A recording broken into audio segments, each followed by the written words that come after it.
Unpopular opinion, your self-care might actually be stressing you out. And I've got something else I want you to try instead. The purpose of self-care is to intentionally do things that upgrade your life and upgrade the way you feel, mind, body, spirit. But I work with a lot of people who are into personal growth and development. And what I'm hearing lately is that their self-care efforts are actually starting to stress them the fuck out. And that's very backwards. So in this video, I'm going to share why and when and how self-care becomes unintentionally self-harming. I'm going to share a new mental model you can use to know when it's helpful or harmful to you personally. I'm going to give you a new paradigm for upgrading your life that also works for upgrading your money and your business and yourself so you can stop doing self-care and start doing this. And I'm going to give you a single self-inquiry question you can ask yourself to deactivate self-sabotage and get clear immediately about what's next in your day or in your life. I'm Kirke from Soul Tour, where I help you create the low-stress, high-income, life-changing coaching business of your dreams. In the Kirke method, there are 4 masteries: life mastery, self-mastery, money mastery, and business mastery.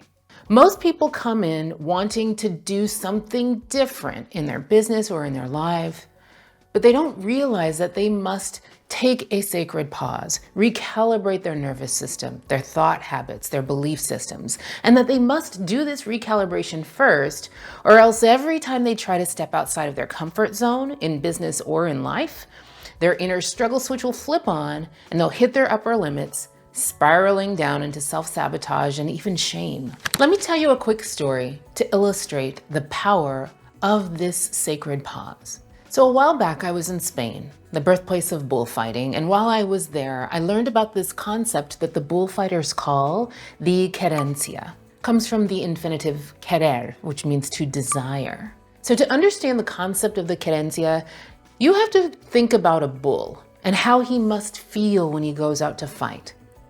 In the ring, the bull is 100% on the defensive. He's in total reaction mode. He's reacting to his circumstances, to being trapped, to the matador poking and prodding him, to the crowd. He's just constantly reacting out of fear and rage. And as powerful as every bull is, it's like us. It's actually at its least powerful when all of its actions are reactions. Here's the plot twist. During any given bullfight, there's a place in the ring where the bull can find a momentary home, a place of safety where he can take a moment, stop reacting, and reclaim his natural strength and power. This spot in the ring and in the bull's mind is called his querencia. It's like the bull's version of the flow state. And this is where things get really interesting, especially if you love animals like I do. The bullfighters say that once a bull takes the opportunity to pause, to recalibrate, to stop reacting and tap back into its natural power, an incredible transformation takes place. They say that if you allow a bull to find its querencia, it becomes unstoppable. It will literally go through anything and everything in its path. It will do purely what it was made to do. You and I are like that bull. Every day, we face this constant onslaught of calendar commitments, financial obligations, family needs, work stuff, digital chaos, toxic headlines.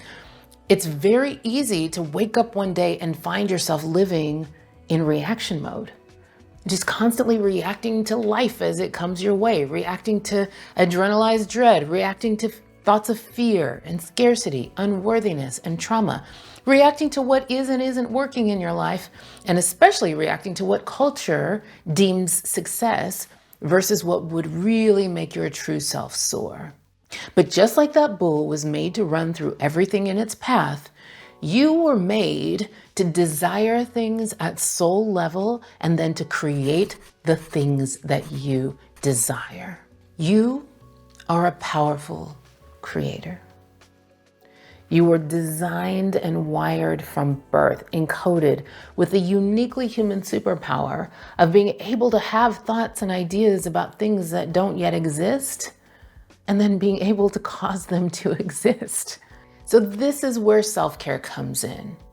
Self-care is supposed to be that sacred pause where you stop reacting to life, pour back into yourself, and tap back into your natural strengths and powers.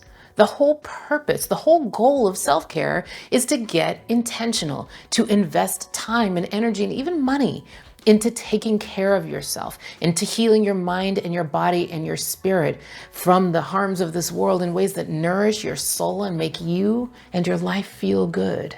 Now, spiritually and psychologically speaking, sovereignty. I'm talking about creating a life of your own design because it's radically congruent with your true self. That is the nutrition your soul needs. So living in reaction mode instead of sovereignty mode, instead of living in radical congruence with who you really are and why you're really here, it starves your true self, your God self, your wise inner being of what it needs to survive and thrive. The reaction mode way of living is a form of spiritual self-starvation. And while it is very, very normalized in our culture, it is not normal. If it starts to feel normal to you, that's when you know it's time to take a sacred pause and do something about it. Do something different. But what? Well, when you first begin therapy for a physical eating disorder, the gold standard recommendation is a pendulum swing. Think of it as a stick with two ends. You go from this self-starving, very restrictive, non-nourishing approach to eating to restricting nothing. No foods, no calories. And this is the first step on the path to healing. You get in yes mode and you start saying yes, yes, yes, yes, yes, yes, yes to yourself. And yes to all the bread, all the sugar, all the chocolate cake for a self-nourishing season.